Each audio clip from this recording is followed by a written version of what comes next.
안녕하세요. 3월 24일 수요일 아침입니다. 말씀과 함께 새롭게 여는 소망의 아침을 시작하겠습니다. 프로스는 인간의 최대 실수는 표적만을 바라보다가 표적을 행하시는 분을 보지 못하는 것이다 라고 이야기합니다. 요한복음 4장 43절로 54절까지 말씀을 함께 묵상하며 표적과 신앙의 양면성이라고 하는 주제로 은혜를 나누기를 원합니다. 예루살렘에서 예수님이 하신 일을 본 갈릴리인들이 예수님을 영접합니다. 왕의 신하가 예수님께 와서 아들을 살려달라고 청하자 예수님은 그에게 아들이 살아있다고 하십니다.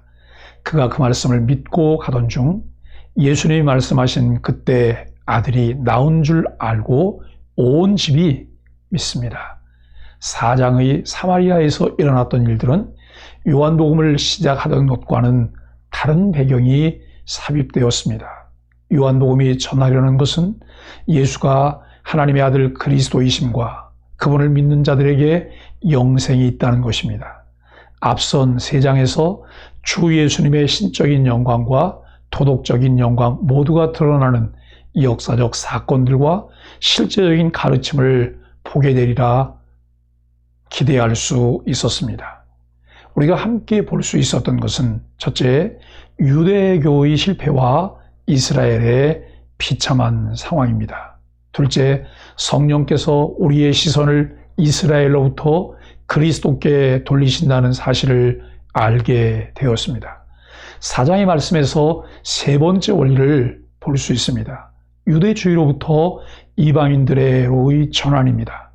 예수님께서 약속된 자기 땅에 오셨을 때 선밀인 것을 자처하던 이스라엘의 서글픈 영적 상태를 보며 미래에 대한 예고를 알게 하였습니다.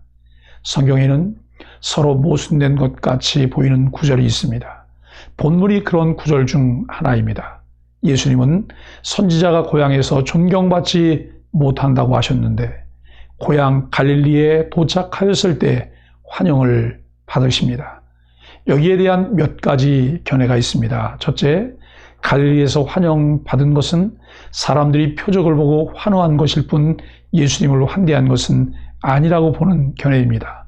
이는 그를 영접하니라는 표현의 해석을 어렵게 합니다. 둘째, 예수님 고향을 유대로 보는 견해입니다. 이는 그분이 나사렛 출신이라는 것과 배치됩니다. 그러므로 고향을 고국인 이스라엘로 넓게 보고 예수님이 전반적으로 반대에 직면하셨지만 이번에 갈릴리 사람들이 예수님의 표적을 보고 그분을 환영했다고 해석하면 본문의 모순이 어느 정도 해결됩니다. 선지자가 고향에서는 왜 존중받지 못하는 것일까요?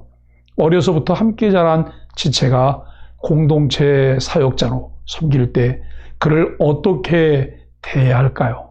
그리스도께서 공생애를 시작하실 때 유대주의의 가련한 상황을 돌아볼 수 있습니다. 첫째, 고향에서는 높임을 받지 못한다고 하신 주님 자신의 명백한 증언이 나타나 있습니다.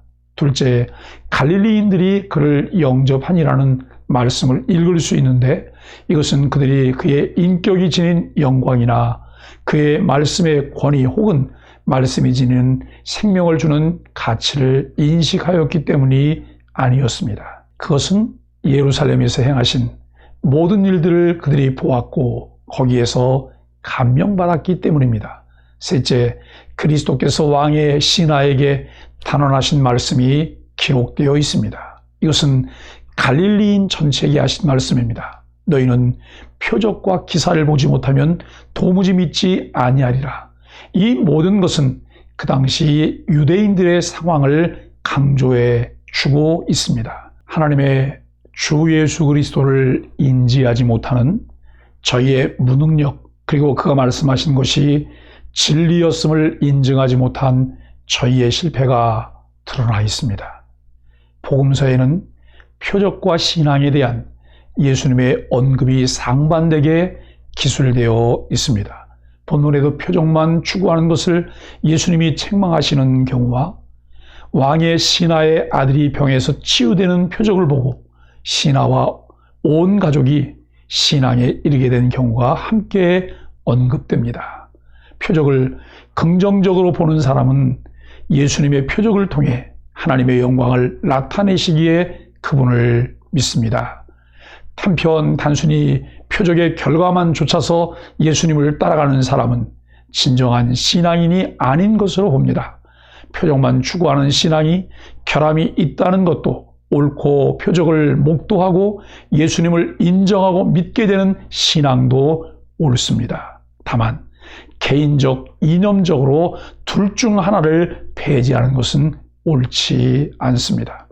예수님께서 너희는 표적과 기사를 보지 못하면 도무지 믿지 아니하리라는 꾸짖으심은 왕의 신하뿐만 아니라 자신들이 믿을 유일한 근거로 이적만을 요구한 갈릴리 사람들을 향한 것이기도 했습니다. 그들이 이적 편집증 환자처럼 계속해서 표적과 기사를 요구했기 때문입니다. 진정한 믿음은 주님 말씀을 있는 그대로 믿고 행하는 것입니다. 그러므로 우리는 비범한 일이 이루어지기만을 바라지 않고 주님이 주신 말씀의 길이 가장 완전함을 믿고 그 길을 따라야 합니다. 병든 아들이 회복되는 표적을 목격한 왕의 신하는 어떤 결단을 했나요? 표적만 줬거나 표적을 철저히 배제하는 신앙은 각각 어떤 결과를 가져오게 될까요? 예수님께서 갈릴리 가나에서 왕의 신하의 아들을 고쳐주는 표적을 행하셨습니다. 성경은 전에 물로 포도주를 만드신 곳이라고 말하고 예수님께서 유대에서 갈릴리로 오신 후 행하신 두 번째 표적이라고 말하고 있습니다. 가나에서 행하신 두 표적 사이에는 공통적인 연관성이 있습니다.